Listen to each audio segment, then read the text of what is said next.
Monggo kita buka ayat 250 surat Al-Baqarah. A'udzu billahi minasy syaithanir rajim. A'udzu billahi minasy syaithanir rajim. Bismillahirrahmanirrahim.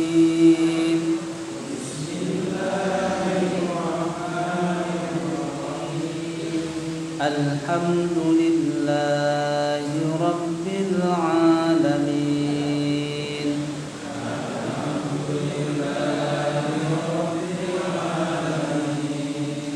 Ar-Rahmanir Rahim.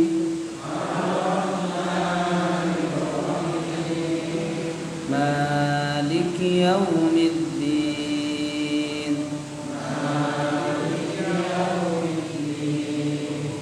Iyyaka na'budu wa iyyaka nasta'in.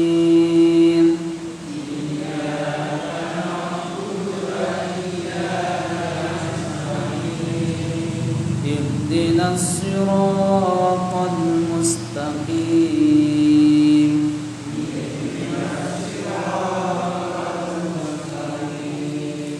Siratal ladzina an'amta 'alaihim.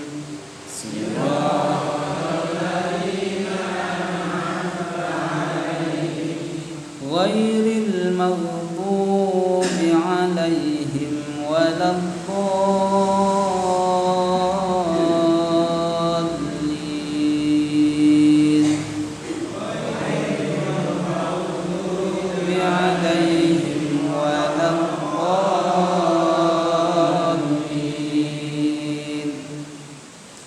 Walamma barazu lijalut wa junudihi qalu rabbana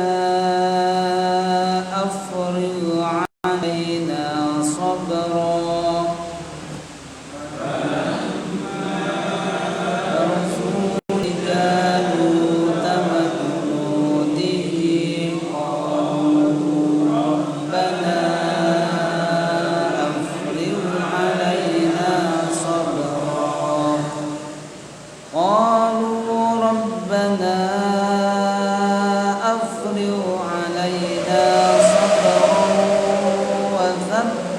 أقدامنا وانصرنا على القوم الكافرين.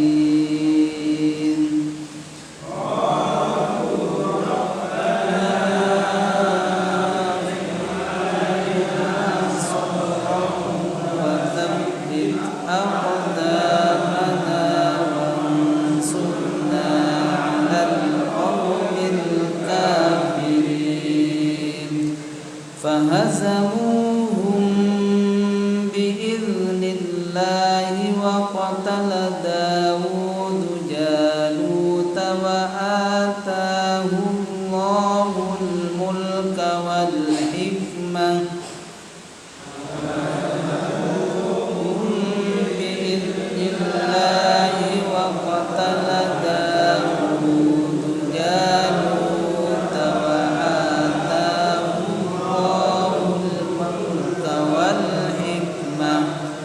وآتاه الله الملك والحكمة وعلمه مما يشاء.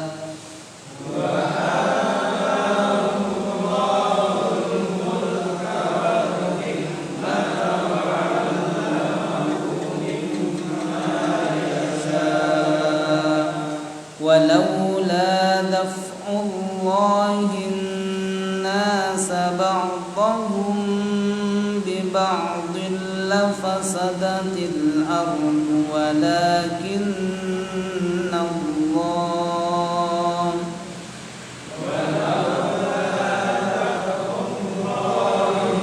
الناس بعضهم ببعض لفسدت الأرض ولكن الله walakinna Allah dzu fadlin 'alal 'alamin.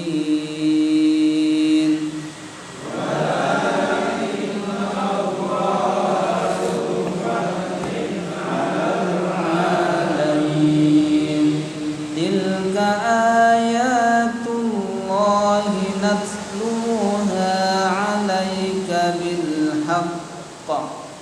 Tilka ayatullahi natluha 'alaika bil haqq wa innaka laminal mursalin.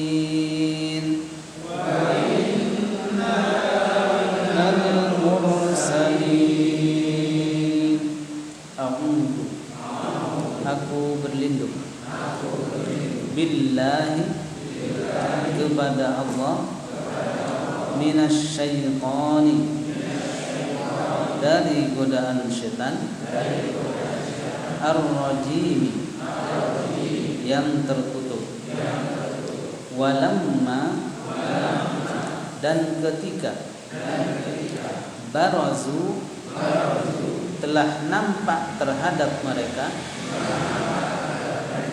li Jaluta Raja Jalut wa junudihi dan bala tentaranya.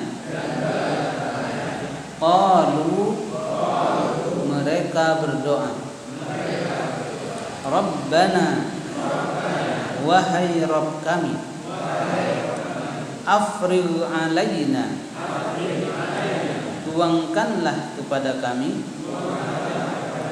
sabra kesabaran, wa tsabbit dan kokohkanlah aqdamana pendirian kami, wansurna dan tolonglah kami alal qaumil kafirina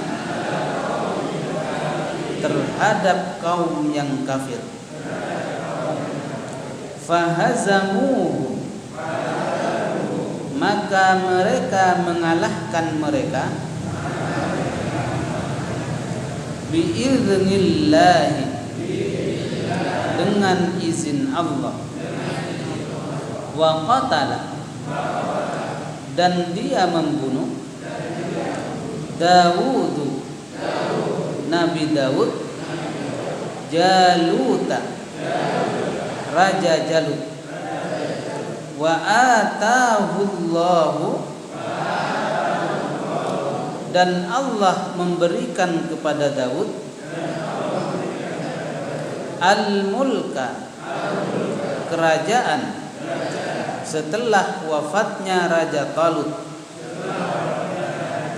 wal hikmata dan hikmah yaitu kenabian, wa 'allamahu dan dia mengajarkannya mimma dari apa yang yasha'u dia kehendaki, walaula dan sekiranya tidak daf'ullahi Allah menghalangi an-nasa manusia ba'dahum sebagian mereka bi ba'din terhadap sebagian yang lain la fasadatil ardu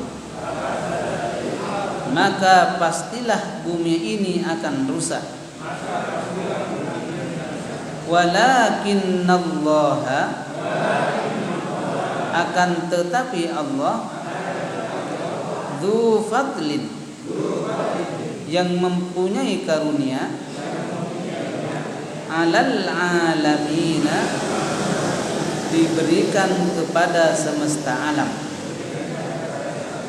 Tilka itu semua adalah ayatullahi ayat-ayat Allah natluha, kami membacakannya, alaika, atasmu Muhammad, bil haqqi, dengan benar, wa innaka, dan sesungguhnya engkau, laminal mursalina, benar-benar utusan Allah. Alhamdulillahirabbil alamin, wassalatu wassalamu ala Rasulillah wa ala alihi wa ashabihi wa man tabi'ahum bi ihsanin ila yaumil qiyamah. Amma ba'du. Bapak dan Ibu dan pengajian dan Allah, puji dan syukur kepada Allah, salawat salam kepada Nabi kita Muhammad sallallahu alaihi wasallam. Selanjutnya pada pertemuan kali ini kita akan lanjutkan ayat yang kedua. Itu adalah sebuah tabut yang sebelumnya mereka mencarinya, maka dibawa oleh malaikat. Ya, malaikat itu membawanya, kemudian disampaikannya kepada mereka, dan inilah bukti bahwa Talut itu adalah raja. Pada saat itu memang raja dengan nabi itu berpisah, artinya tidak sekaligus. Kalau raja belum mencakup nabi. Makanya kan rajanya Talut, kemudian nabinya namanya Samuel, gitu kan? Samuel. Sehingga beda. Jadi terus sebelum itu nabi-nabi itu tidak ada yang mencakup, merangkap nabi dan sekaligus raja. Nabi Yusuf, walaupun nabi beliau gak jadi raja, akan tetapi menjadi perdana menteri. Al-Aziz yang menjadi rajanya pada saat itu. Karena memang awal-awal nabi dengan raja itu berkumpul itu pada zamannya Nabi Daud ke bawah. Ya, itu. Jadi oleh sebab itulah terakhir yaitu Jalut, Raja Jalut, yang nabinya namanya Nabi Samuel, rajanya namanya Talut. Kemudian raja yang zalim itu namanya Jalut, Talut. Dan ayat ini menunjukkan walamma barazu li Jalut wa junudi. Dan ingatlah ketika nampak, barazu itu nampak, tapi nampaknya itu sudah sama-sama melihat. Artinya bertemu. Raja Jalut melihat, Raja Talut juga melihat. Sehingga kalau dalam peperangan itu ada namanya mubarazah. Mubarazah itu lawan tanding. Jadi raja kalau ada perang itu memang ada, dari kubu sana ada, kubu sini ada, harus ada namanya mubarazah. Lawan tanding satu lawan satu. Kalau dari Nabi Muhammad SAW yang sering dijadikan mubarazah itu adalah Ali salah satunya. Mantunya cewek, menangan dia. Walaupun agak susah mengalahkan orang kafir pada saat itu, tapi tetap kadang-kadang 3. Itu untuk pemanasan dulu sebelum perang. Dari Islam maju 1, dari kafir maju. Nah, salah satu yang sering disuruh itu adalah Ali. Kemudian setelah Khalid bin Walid masuk Islam, yang sering disuruh Khalid bin Walid. Kalau Khalid bin Walid ketika mubarazah itu malah sangar. Jadi dari barisan depan musuh itu, setelah yang satu itu sudah mati, itu ditebas lurus ke belakang, kemudian balik lagi, mati kabeh itu. Yang dilewati itu mati. Itulah Khalid cerdasnya. Itu namanya mubarazah. Maka di dalam penjelasan ini walamma barazu li Jalut wa junudi. Dan tatkala mereka saling berhadapan antara Jalut dengan Talut, pasukan Talut dengan pasukan Jalut dengan bala tentaranya. Junud itu artinya bala tentara. Qalu, maka mereka di sini adalah pasukan Talut. Mereka berdoa. Jadi qalu itu kalau dikaitkan dengan doa berarti berdoa. Tapi kalau perkataan berarti berkata, gitu ya. Qalu, lalu kemudian mereka berdoa, dan ini boleh kita amalkan doa ini untuk menguatkan hati dan pendekatan kita. Jangan dilupakan. Ini memang khusus. Akan tetapi bukan khusus kepada Nabi Nabi Daud pada saat itu, akan tetapi buat kita juga. Apa doanya? Jadi sisipkan ketika kita berdoa. Apa doa mereka? Rabbana afrigh alaina sabra. Ya Allah, tuangkanlah kepada kami alaina sabra, kesabaran yang kuat. Jadi ini orang jarang-jarang sabar. Nah, doa inilah, insya Allah dikasih kesabaran yang tambah. Kadang-kadang orang mengatakan sabarkanku sudah habis. Baca doa ini, insya Allah ditambah lagi. Ya. Jadi ketika kita khutbah Jumat juga ini boleh disisipkan. Seperti Allahumma ighfir lil muslimina wal muslimat, bacalah ini. Rabbana ya Allah afrigh alaina sabra. Karena musibah sekarang ini berganti. Maka yang paling kita tanamkan adalah rasa kesabaran. Salah satu doanya adalah Rabbana afrigh alaina sabra. Kemudian yang kedua, wa tsabbit aqdamana, dan kokohkanlah pendirian kami. Nah, kadang-kadang kalau mencela-mencela. Nah, ini dia. Jadi doanya 3 poin. Yang pertama, afrigh alaina sabra, kuatkanlah dalam kesabaran kami. Artinya jangan putus asa karena jumlah pada saat itu kecil, melawan musuh yang sangat besar. Kemudian yang kedua, wa tsabbit aqdamana, kuatkanlah pendirian kami. Kemudian yang ketiga, wansurna 'alal qaumil kafirin, dan tokohlah kami ya Allah untuk menghadapi orang-orang kafir. Ini jadi 3 poin doanya. Yang pertama adalah minta silini rahmat berupa kesabaran. Kemudian yang kedua, kokohan dalam pendirian. Kemudian yang ketiga, tolonglah dari orang-orang yang kafir. Ini bisa dihafal, ini mudah.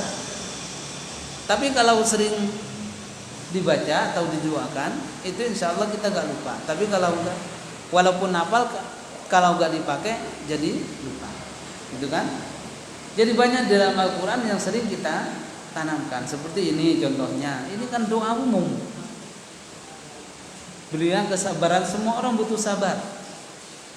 Kemudian yang kedua, kekuatan dan keistiqomahan, ats-tsabbit aqdamana, juga semua pengen istiqamah. Kemudian yang ketiga, semua orang Islam itu pasti meminta kepada Allah agar supaya ditolong dari orang-orang kafir, itu pasti. Maka ini tidak mau. Maka inilah doa yang disampaikan oleh pasukan Talut bersama tentaranya ketika melawan Jalut, sehingga dikuatkan. Padahal sedikit jumlahnya, akan tetapi dia bisa mengalahkan. Subhanallah. Nah, sudah ada di depan dulu, monggo kita nikmati dulu. Mari kita baca terlebih dahulu bacaan basmalah. Bismillahirrahmanirrahim. Monggo Bapak Ibu.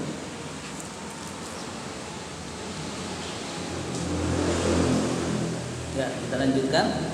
Jadi doa mereka itu menghadapi tantangan apapun adalah Rabbana afrigh alaina sabra wa tsabbit aqdamana wansurna 'alal qaumil kafirin. Insyaallah mudah dihafal. Itu doanya. Maka oleh sebab itulah, karena mereka itu berdoa, yang dimaksud dengan kesabaran di sini adalah dikuatkan, jangan sampai dia itu patah semangat. Sabar. Artinya kan banyak dari sekian banyak itu kan kembali, berarti mereka enggak sabar. Setelah diuji dengan adanya sungai gitu toh. Suruh jangan minum, mereka malah minum. Berarti enggak sabar. Maka yang pertama yang ditanamkan adalah agar supaya Allah memberikan kesabaran ke dalam hati. Makanya ketika Nabi mau Isra Mi'raj, itu beliau dibelah dadanya. Itu yang diisi adalah salah satunya hikmah dan kesabaran di dalamnya. Jadi Nabi gak pernah nesu, gak ada hujan, gak ada petir, nesu gak ada. Karena beliau disini dengan kesabaran. Subhanallah. Kemudian yang kedua yang bermanfaat, wa tsabbit aqdamana, kokohan. Kadang-kadang kita sekarang ini kalau gak kuat iman kita, itu akan goyah. Apalagi sekarang, maaf ini ada kasus yang baru, itu adalah orang yang tadinya itu sangat anti kepada korupsi, tetapi sekarang udah kena. Tapi kita nggak tahu itu apa benar apa enggak. Yang jelas udah kena. adalah politik.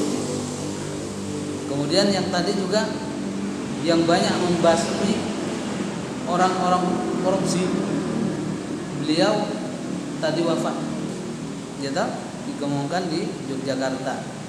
Jadi beliau banyak sekali orang menangkap koruptor ini tangkap ketika beliau jadi dikenal di KPK. Itu salah satu termasuk juga alumni Jogja gitu ya. Jadi beliau tadi almarhum. Maka oleh sebab itu Bapak dan Ibu sekalian rahimakumullah, doa ini perlu agar supaya kita istiqomah. Istiqomah. Kapan istiqomah itu selesai? Sampai kita meninggal. Itulah keistimewaan. Maka watsabbit aqdamana, kuatkanlah pendirian kami. Wansurna 'alal qaumil kafirin, dan tolonglah kami dari orang-orang. Maksudnya ditolong dari orang-orang kafir ini, kita tidak membela orang kafir dalam segi apapun. Kafir sehingga digambarkan walan tarda ankal yahudu walan nasara hatta tattabi'a millatahum. Baiknya mereka itu adalah makar dalam Islam, bukan dalam nanti ditangkap juga makar gitu ya. Jadi kebaikannya orang kafir itu kepada orang Islam sesungguhnya bukanlah kebaikan yang hakiki, akan tetapi bagaimana agar meluluhkan hati lalu kemudian bisa. Makanya berhati-hati, kita yang paling musuh besar itu adalah orang-orang yang kafir. Makanya Allah Subhanahu wa taala banyak menyebutkan wansurna 'alal qaumil kafirin. Itu doa orang yang saleh itu satu-satunya minta tolong kepada Allah agar supaya dihindarkan, ditolong untuk menghadapi orang-orang kafir dari segi politik dan lain sebagainya. Naudzubillah. Itu doa Jalut. Ini doa Talut untuk menghadapi raja Jalut. Kemudian apa dari hasil doa beliau? Karena mereka khusyuk, jadi disampaikan mereka sebelum mereka itu maju ke medan perang, mubarazah berdoa dulu. Tentunya dipimpin oleh rajanya karena rajanya muslim. Bagus. Tapi kalau rajanya gak iso doa piye? Kan susah. Oke, inilah dianjurkannya seorang pemimpin itu kalau berkaitan dengan masalah agama paling tidak tahu tentang Islam, itu tahu. Wansurna 'alal qaumil kafirin. Setelah mereka berdoa, apa yang didapatkan? Fahazamuhum biidznillah. Maka mereka mengalahkan mereka.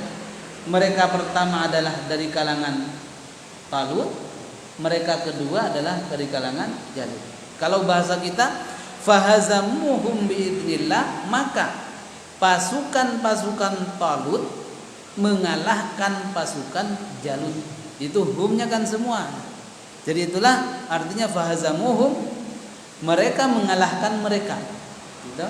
Jadi kalau kita gak mudeng, kok mereka mengalahkan mereka. Mereka satunya itu adalah pasukan Talut, mereka satunya adalah pasukan Jalut. Maka Allah Subhanahu wa taala mengabulkan doa mereka itu, maka kemudian Allah memenangkan mereka itu terhadap pasukan Jalut. Biidznillahi, dengan izin Allah. Padahal pun bau sekali. Kemudian setelah itu siapa yang berperang? Di tengah-tengah pasukan Talut itu salah satunya waqatala Dawud Jalut. Dan Daud masih kecil, beliau belum nabi. Waqatala Dawud Jalut. Di tengah-tengah peperangan itu ada namanya anak kecil namanya Daud. Beliau bisa membaca dan membunuh raja namanya Raja Jalut. Anak kecil bisa membunuh. Sebenarnya ini udah izin mau ikut perang itu sebenarnya gak boleh kamu Talut. Cilik gue katanya. Oh enggak, udah kalau memang gak boleh perang ya saya membantu kakak saya. Jadi dalam tafsirnya disebutkan sebenarnya Daud itu ikut perang itu bukan inti, akan tetapi membantu kakak-kakaknya untuk memberikan panah, pedang gitu. Tapi malah dia yang paling jago. Kakaknya malah mati. Kakaknya dua, yang bersama Nabi Daud itu kakaknya dua. Jadi ini sebenarnya pamitnya, ya, Daud itu nama aslinya adalah Daud. Nama bapaknya mana? Isha. Jadi Daud bin Isha. Nah itu diingat. Jadi kalau Nabi Sulaiman namanya Sulaiman bin Daud bin Isha. Isha pakai i bukan e ya, Isha. Kalau Nabi Isa kan pakai a, tapi Isha di sini. Intinya Nabi Daud itu ikut bukan untuk berperang, akan tetapi melayani kakaknya. Tetapi melihat kondisi yang sudah mepet pada saat itu, itulah muncul bahwa Daud itu bisa berani untuk menghadapi namanya Jalut. Maka kemudian kata Allah Subhanahu wa taala, wa qatala Daud, dan kemudian Nabi Daud membunuh Jalut alladzi kana yaqudu jaisal kufri, yang mana Jalut itu adalah raja sekaligus pimpinan orang-orang kafir pada saat itu. Nah, maka kemudian apa warazakumullahu qalut wa ma'ahu nusratullah.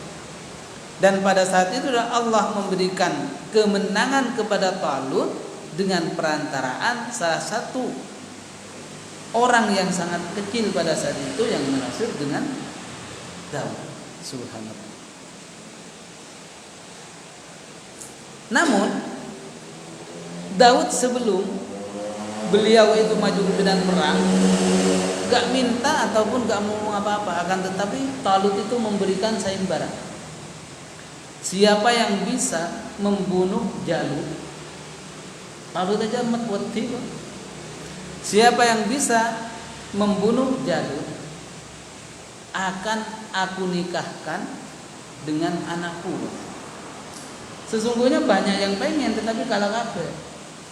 Tetapi malah Daud yang masih kecil itulah yang mendapat. Nah, jadi beliau padahal gak pakai apa-apa tetapi hanya pakai apa namanya? Ketapel. Ya betul. Kalau di sini namanya banzalik. Iya, petel gitu kan. Nah. Tapi pinter gitu ya. Nabi Daud itu kok itu menang ininya tuh. Nah.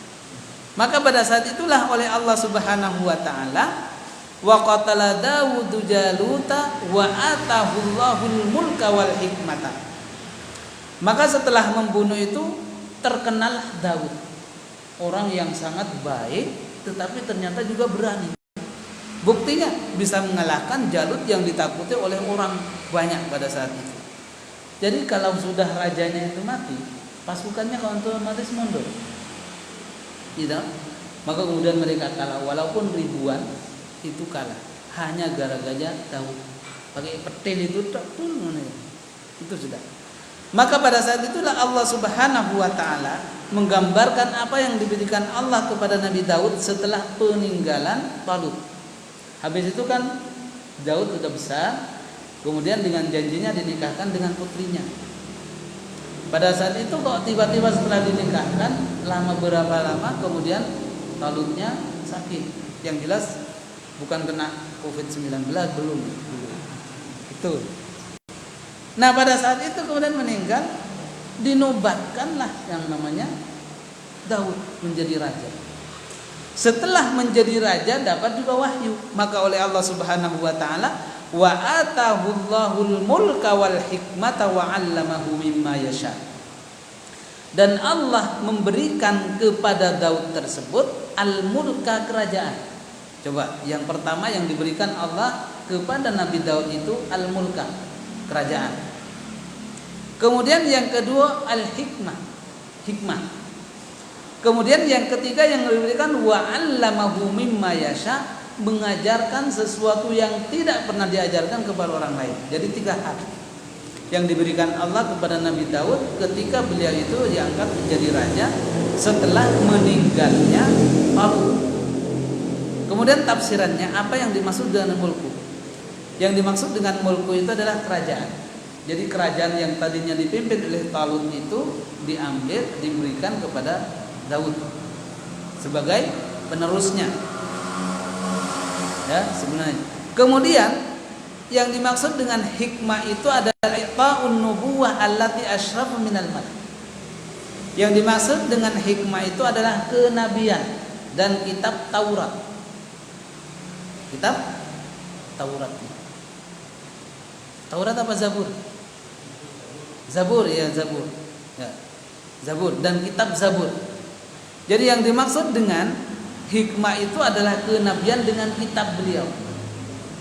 Yang mana kenabian itu asyrafu minal mulki, lebih mulia daripada kerajaan. Jadi kenabian itu lebih mulia dari kerajaan. Kok dilalai? Sebelum Nabi Daud itu diangkat menjadi raja, Nabi Samuel itu meninggal dunia. Sehingga Talut meninggal, begitu juga Samuel meninggal. Rajanya meninggal, kemudian nabinya juga meninggal. Otomatis harus menggantikan, itu ada dua paling tidak orang. Yang pertama raja, yang kedua nabi. Akan tetapi dengan semua itu langsung oleh Allah Subhanahu wa taala digabungkan. Maka oleh sebab itu kata mufassir mengatakan, sesungguhnya pada pemerintahan Bani Israel dulu itu tidak ada orang lam yujma al-malak wan nubuwah li ahadin qablahu. Tidak pernah diberikan kepada satu orang dua jabatan penting, yaitu raja dan kenabian. Akan tetapi ketika pada Nabi Daud, dua-duanya malah menjadi miliknya. Yaitu Nabi Daud juga mendapatkan gelar nabi dan begitu juga menjadi raja. Itu pada saat pertama pada sejarah. Sejarah dalam kehidupan itu mulai sejak Nabi Adam sampai sekarang. Itu diawali raja mencakup dengan rasul itu adalah pada Nabi Daud. Pada itu, ini kan sejarah. Dan pada saat itulah kemudian diwariskannya juga kepada Nabi Sulaiman.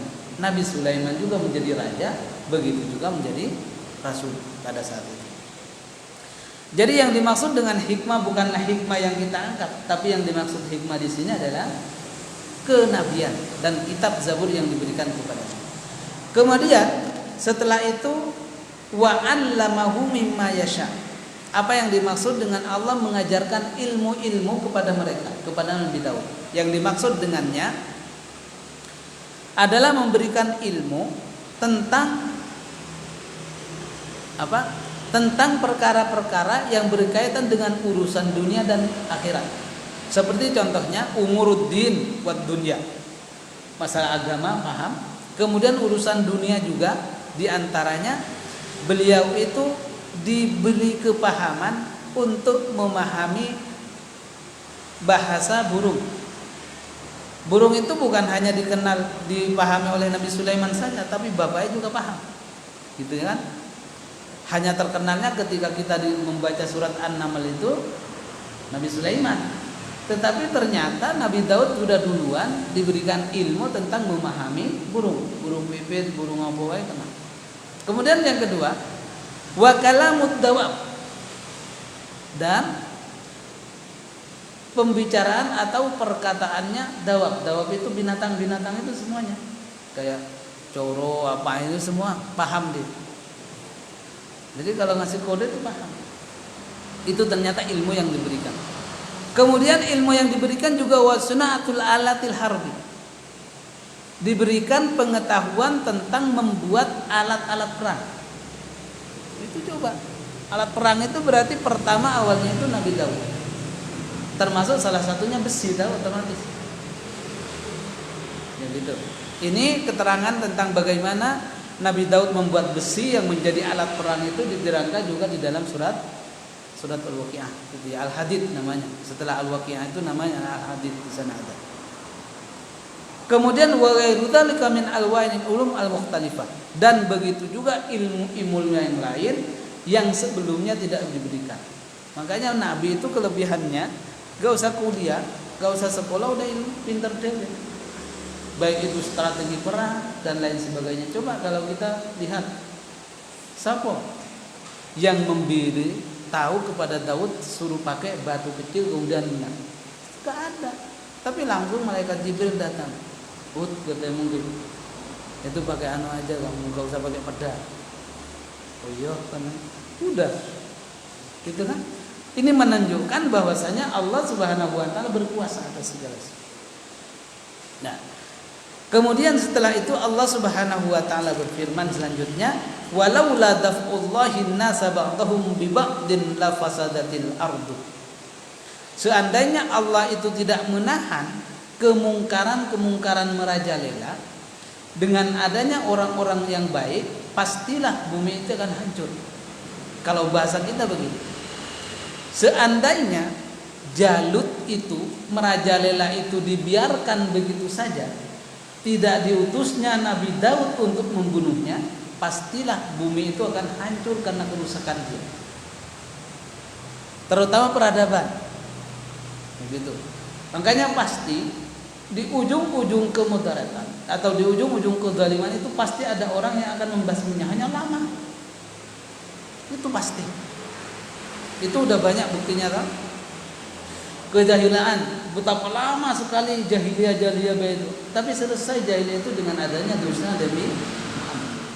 Begitu juga kezaliman, walaupun dia itu ada, tapi pasti nanti akan dikalahkan oleh dengan namanya kebenaran. Maka sering kita berdoa, Allahumma disebut dengan ya Allah, kuatkanlah, Allahumma arinal haqqa haqqa warzuqna ittiba'ah wa arinal batila batila warzuqna tinaba. Ya Allah, tunjukkanlah kepada kami yang hak itu hak, dan tunjukkanlah kepada kami pada yang batil itu batil, dan batil itu akan dihanguskan dengan adanya kebenaran. Itu udah hukum Allah. Kezaliman ada, akan tetapi kemaslahatan pasti akan menangkannya. Contohnya banyak. Kejahilian diselesaikan dengan adanya Nabi Muhammad, adanya Jalut diselesaikan dengan adanya Daud. Begitu juga Namrud diselesaikan dengan adanya Nabi Ibrahim. Fir'aun selesai dengan adanya Nabi Musa, dan seterusnya. Itulah hukum Allah Subhanahu wa ta'ala. Sehingga Al-Quran itu memang imbang.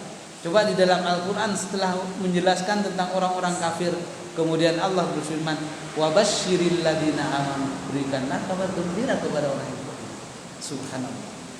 Maka walau la daf'ullahin nasa ba'dahum bi ba'din la fasadatil ardu.